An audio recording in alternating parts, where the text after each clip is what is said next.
In 1976, evil was taking over the city of Detroit, robbing too many young people of their future through poverty, gangs, and violence. The children of Detroit were crying out for a hero. God was listening. Eddie Edwards and a group of concerned business leaders said, "Enough is enough," answered the call, and Joy of Jesus Camp was born.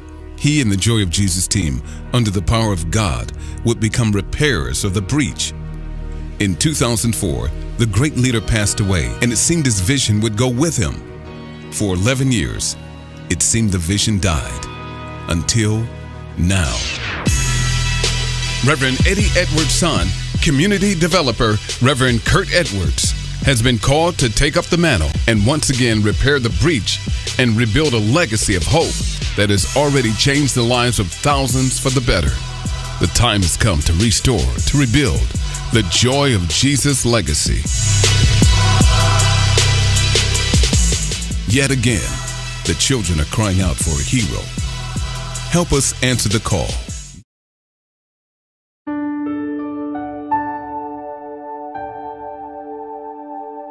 And so if you instill good godly principles in a kid when they're younger, when they get older, they will not depart from that. And then the same thing would happen with me. I went to the camp at an early age, and that's when I had my first experience with God. And those godly principles were there, and they were sown into me at an early age.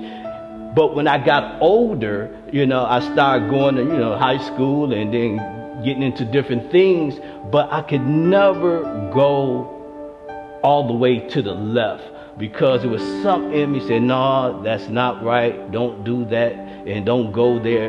And today, out of all my friends, I have 2 friends that's still alive. All the rest of them are in jail or they're dead. And so, but my father, he spoke godly principles into my life. He showed me his love, that he loved me and he cared for me. And my mother showed me the same love and care and affection. And some of these kids nowadays, they don't have that. And so we want to offer them that love. We want to offer them that direction. And we want to offer them that leadership as being a part of a organization who cares for them. And so that's where I'm led to do, and that's why I've been called.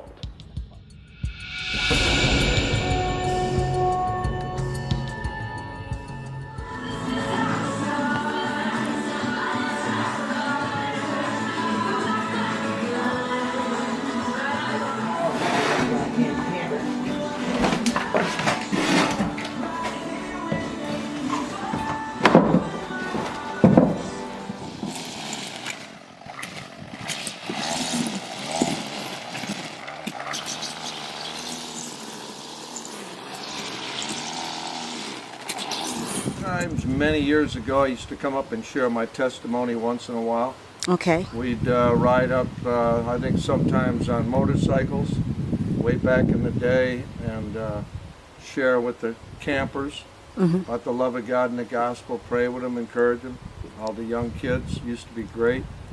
And haven't been up here in many years, but I'm so pleased to hear Reverend Kurt has taken the bull by the horns and repossessing this land. After hearing about the Camp Creation Project and what Kirk is doing, it really touched my heart.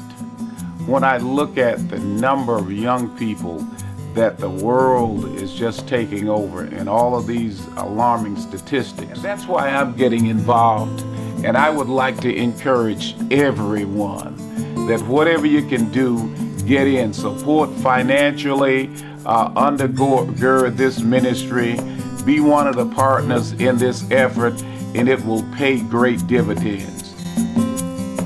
This is a calling and it's a mission. And it's funny because as I've been preparing to take on this mantle, God has dropped some funny things in my spirit. It is laughing because I've been going around talking to different people who my father has made an impact in their lives. And what came in my spirit is like the Blues Brothers. You know, we on a mission from God, and that's what we are. We on a mission from God to transform our children's lives. Now, I've been in construction and redevelopment for over 30 years now, and God has called me in that arena. But now He's continued to call me, and so I can be able to be a pillar and change the lives and renovate the lives of our young people, renovate the lives of our prisoners that's coming back in society, renovate the lives of our veterans that we have, where we housing them. And so God has called me into the arena not only to preach and teach the Word of God, but also provide some type of resources for the people as well.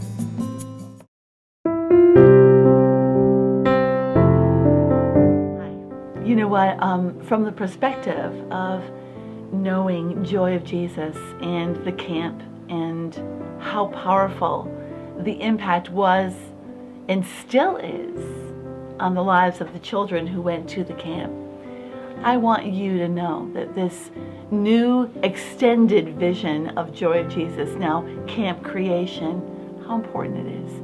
I mean, this is God's stuff. This is God's work. Give generously and be filled with joy as you give to Camp Creation, first instituted as the Joy of Jesus Summer Camp. I remember it well.